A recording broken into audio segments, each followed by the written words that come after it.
Di kisah solo leveling Ragnarok, kita menyaksikan transformasi luar biasa dari Jinwoo, seorang hunter E-rank yang awalnya tak berdaya, menjadi sosok yang tak tertandingi di level maksimal 999.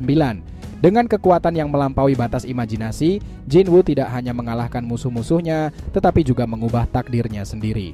Dari pertarungan epik melawan Ant King hingga duel melawan makhluk terkuat seperti Ants dan Roms, setiap langkahnya dipenuhi dengan strategi cerdas dan keberanian yang tak tergoyahkan. Namun apa yang membuat Jinwoo begitu istimewa?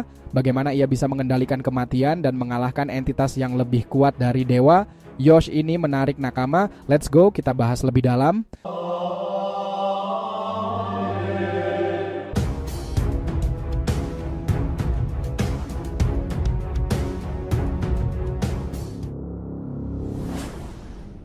Oh iya, kita mau ngingetin juga nih, sekarang ini YouTube udah ada fitur produk-produk unik loh sob. Kita akan senantiasa mencantumkan produk-produk diskon super menarik dengan harga ekonomis yang bisa kalian beli.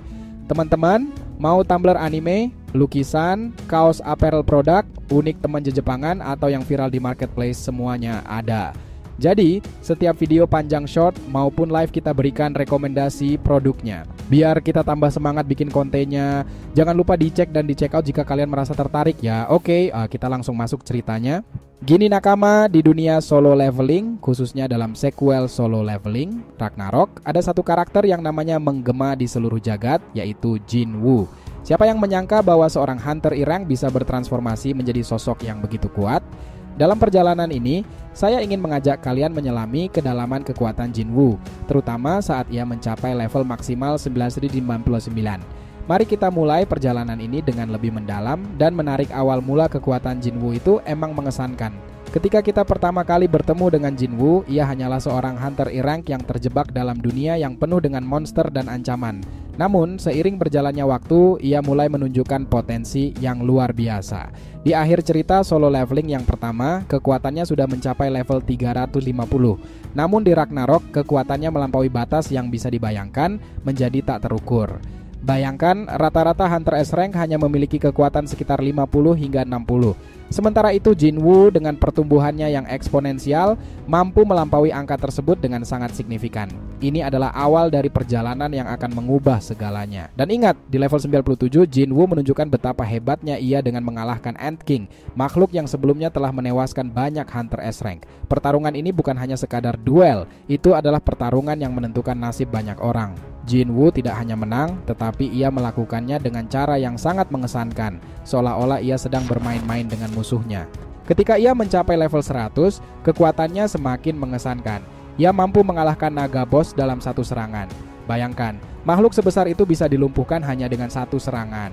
Ini menunjukkan bahwa Jinwoo bukan hanya sekadar hunter biasa, ia adalah ancaman bagi seluruh negara. Sungguh gila si ini. Kalian harus tahu ini, salah satu aspek paling menarik dari kekuatan Jinwoo adalah warisan yang ia terima sebagai Shadow Monarch.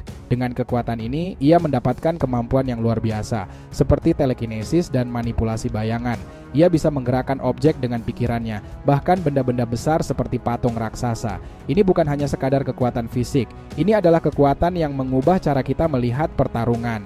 Salah satu kemampuan paling menonjol adalah Shadow Exchange. Dengan kemampuan ini, Jinwoo bisa berpindah tempat dalam sekejap, seolah-olah ia tidak terikat oleh ruang dan waktu. Dalam pertarungan, ia bisa menghilang dan muncul kembali di tempat yang berbeda, membuat musuhnya kebingungan. Ini adalah keunggulan yang sangat besar dalam pertempuran. Kekuatan yang mengesankan memang ketahanan yang tak tertandingi sob. Namun kekuatan fisik dan kemampuan magis saja tidak cukup. Jinwoo juga memiliki ketahanan yang luar biasa. Ia mendapatkan regenerasi yang membuatnya hampir tidak bisa dihancurkan. Bahkan ketika ia diserang oleh Ant King, yang dikenal sebagai ancaman bagi seluruh benua, ia hanya mengalami sedikit luka. Ini menunjukkan bahwa ia bukan hanya kuat, tetapi juga sangat tahan banting. Dalam pertarungan melawan Ants, Jinwoo menghadapi salah satu makhluk terkuat di alam semesta. Meskipun Ants memiliki kekuatan yang bisa menghancurkan segalanya, Jinwoo tetap berdiri tegak dan melawan. Satu hal yang sering kali diabaikan adalah kecerdasan Jinwoo. Ia bukan hanya seorang petarung yang kuat, tetapi juga seorang strategis ulung. Dalam banyak situasi, ia mampu merumuskan rencana yang cerdas untuk mengalahkan musuh-musuhnya. Misalnya, saat menghadapi Thomas Andre, ia tidak hanya mengandalkan kekuatan fisik, tetapi juga memanfaatkan kecerdasannya untuk mengalahkan lawan yang lebih kuat. Kecerdasan ini juga terlihat saat ia merencanakan untuk mengalahkan para monark. Ia tidak hanya mengandalkan kekuatan, tetapi juga memikirkan cara untuk mengalahkan mereka satu persatu.